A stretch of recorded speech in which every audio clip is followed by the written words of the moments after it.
management, ownership, and contribution to facilities and facilities management and tournament rules and DAO governance and all the things that we can map across into the real world, but keep within the game world as well.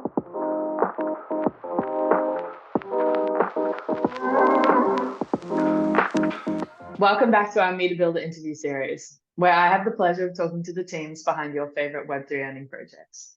In today's episode, we have an exclusive look at Celeros, a game that offers an extraordinary experience by combining real-world physics, diverse environments, and challenging AI opponents in augmented reality. What sets Celeros apart is its multi-layered NFT ecosystem, seamlessly integrating gaming, governance, and real-world connections. This innovative structure reflects their vision of creating a sustainable gaming experience that prioritizes longevity and meaningful engagement. By leveraging the power of gamification and blockchain, Celeros aims to make a positive impact by incorporating social initiatives and environmental projects into their economic model and digital experiences. Joining us today is the CEO of Saltwater Games. Len, how are you? I'm fantastic. Great intro. Thanks, Sarah. Thank you. Bit of a mouthful, but we got there. You did, yeah. And it's a behemoth of a thing we're trying to do. So it's actually quite good to see like it come together in sort of shorter sentences as well, and like how to sort of try and summarize it because we always struggle. But absolutely, yeah. It's just too much going on to fit into such a small introduction. Yeah, so apologies for that. It's complicated bringing real world economic factors into a game. It's very absolutely. Better to be more complicated than more simple, in my opinion. So, can we start off by you giving us an explanation as to what Celeros is? So depending on the age of the audience as well. So for me, I like to sort of talk about it as Star Wars meets Formula One, but a lot of the kids today sort of will maybe more aligned to Trackmania. So Trackmania meets Formula One. So it's was essentially an arcade competitive experience of risk, reward, and competition, and then wrapping it around what is essentially a real world motorsport that we're then bringing into this digital experience. So that's probably amazing. The best way. Beautiful, very brief, very, very good. And can you explain to us how can people earn with Celeros? Okay, so I sort of mentioned a little bit of the economic factors around motorsport. The first one being flying race cars. Normally I have my background with flying race cars in it, but obviously, and you saw that yesterday, but it's just a fresh day today. So I thought I'd share that with the audience anyway. But if it's okay with you, I'd like to share something. So this is actually on our website as well. Absolutely. Let me share my screen. So, and I can sort of dig into a little bit. Let me know when it's up. So yeah, you can see. Good to go. So basically what we've got here is the economic system of motorsport. So it's actually, I'd almost arguably say that in some just general sports, this is also their economic system. So you can take the word gamer in the center of this diagram that I'm sharing now, and you could replace it with Formula One, Airspeeder, Formula E, and various different motorsports, as well as some actual real different sort of human-based sports as well. So at the center, what you have here is you have what is essentially the content, IP, and data is then owned by the gamer, and we create these value exchanges that come from here out into these different sections. So for instance, I'll leave infrastructure, teams, and leagues for a second, but bringing it out into things like tribes, identity, community.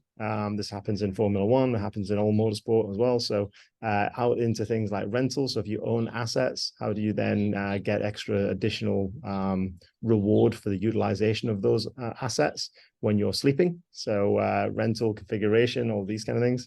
Then you've got events and publishing, social streaming that then has a value exchange as well back to the gamer. Of course, there's governance, DAO, Saltwater Games, everything we do there.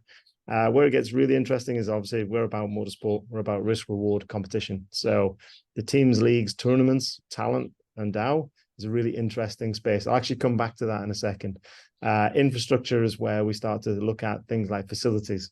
So the first big facility that we're actually doing the mint on in August. And by the way, to get access to this mint, you need to come through the Champions Pathway. To come through the Champions Pathway, you need to then register on Discord. So there's a few different steps there to do that as well. But we're looking for advocates that want to basically understand what we're trying to do, help what we're trying to do, and get involved. So, but one of the first facilities is a racetrack. So which we're launching this first tournament actually this month.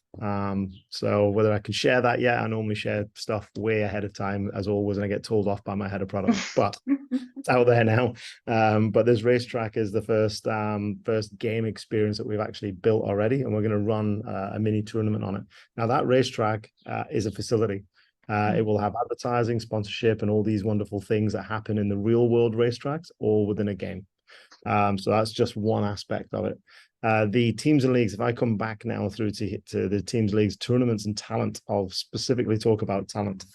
If you're a phenomenal, either a racer and you've been winning a lot, and it's all recorded, it's on blockchain, it's immutable, we can see the performance, we can see the historical data, then the ability to take portions of your future earnings, fractionalize that, and allow your fans to contribute to your career, but also support you, but then also reap some of the rewards from your successes, then this is another aspect that we're bringing into this game. So there's a lot of different ways for gamers to earn in this world, but in the same way that there is for any motorsport, either legend, team manager, racetrack owner, anything that happens in the real world of motorsport, advertiser, it's all there. So this is how we do it. Yeah, it's an amazing economic model that you guys are building, and just super exciting. Just all the different possibilities users can actually earn and participate within the ecosystem. It's great. And really the idea around the advertising and being able to sort of lease or own a fraction of the space through the NFTs. You guys are doing some amazing stuff. And finally, can you tell us what you guys are working on that will bring more value or create more opportunities for people earning within Web3?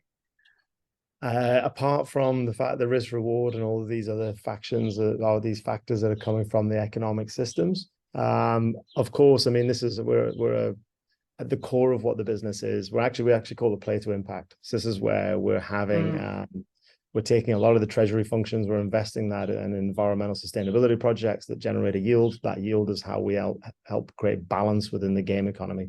So we're not just relying on gamers coming in and funding the development of a game and funding the next gamer leaving. We actually have all these other economic factors that hydrate the treasury, so to speak. So that's one aspect, but other opportunities to earn. Sort of covered some of them in there anyway, but obviously there's participation contribution.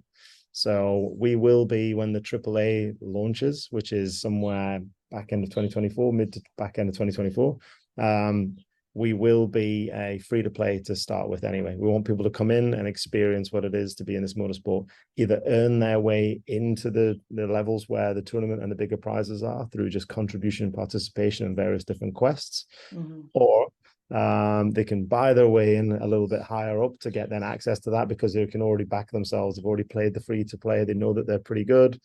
They can see where they're at as far as competition is concerned. And obviously we'll be putting them into tournaments and we'll be right sizing tournament and competition structures around skill sets to try and create almost a level up opportunities for these kind of drivers and pilots. So at the same time, we're also then contributing to their success through the academy too. So it's not just hey, let's just go and play. There's a lot of complexity in how to make the real flying race cars work, or any of these future motorsports that come into Celeros work. So we're going to be teaching people on the way through. But it basically means that there are lots of ways to earn through just participation and contribution alone, not necessarily just winning tournaments. So management, ownership, and contribution to facilities and facilities management and tournament rules and DAO governance and all the things that we can map across into the real world, but keep within the game world as well. So hopefully that answers that one as well. No, definitely. It's the sort of environment that you're building for people to come in and like act as if they're in a real world job or have like a career within the ecosystem is It really it's is. always a very exciting model in my opinion. And the one thing that I will say, and this is for the very rare few, the best pilots and some of the ones that actually want to go on this journey. And you're going to see in the tournament that we've launched, we've got someone that's relatively famous, has been a gamer and become a driver in the real world as well. But obviously, this is future motorsport. So we want to create future pilots in the real world. So the ability to come across from the game and then come across and learn how to remote pilot one of these crazy vehicles in the real world, and then potentially step into one of them as well, and actually then get signed up to a team and go on have an amazing career in the real world outside of the career that they've already got in the gaming world. So that's the real unique opportunity within this. So yeah, I see a lot of exciting opportunity for real world events and then combining them with what you guys are building. It is a Yeah, I mean, we already spoke about it for way too long yesterday. It's very energizing, but a particular thing that I really like that you guys are doing is baking in that sort of environmental sustainability piece, and not necessarily making it a focus, but just having it as an engine that runs underneath, and people are just, they don't even necessarily realize that they're doing it, but they are helping to make a difference. And I think that that's a really beautiful thing. absolutely. I've always sort of found that motorsport gamers, and this is not to diminish anything around any other type of gamer whatsoever, but I've always found that motorsport gamers specifically are almost like engineers. They tinker, they tweak, they sit in the garage, they're looking at engineering things generally a lot of the times. But well, I'm definitely one of those. So I definitely look at these complex engineering challenges in the real world as well, which basically means we've got this aggregate brain across our motorsport community that when we are looking at environmental sustainability and investing for yield to bring back to the gamer, we end up with this great, fantastic aggregate brain of oversight. They can actually go, you know what, that's a great project because of this particular yield conversion that you're getting from power or from solar to power output, or they're looking at biofuel and going, well, actually your harvest is going to be slightly off on that one because we're researching this stuff all the time. So and that's another big win in this. Yeah, love it. Yeah, educating people as they go as well. Just 100%. honestly, like very energized by the whole thing, Len. I really am so excited for you guys, and it's so impressive what you guys are building, especially the fact that it's AAA. Like, I know how challenging it is to bring these big AAA games to blockchain, and I think you guys are doing an amazing job with the economic model underneath it. I think I'm personally extremely excited for the future of Celeros, and it has been an absolute privilege to have you on here today and to interview you and to just converse and discuss what you guys are up to. So thank you so much for joining me.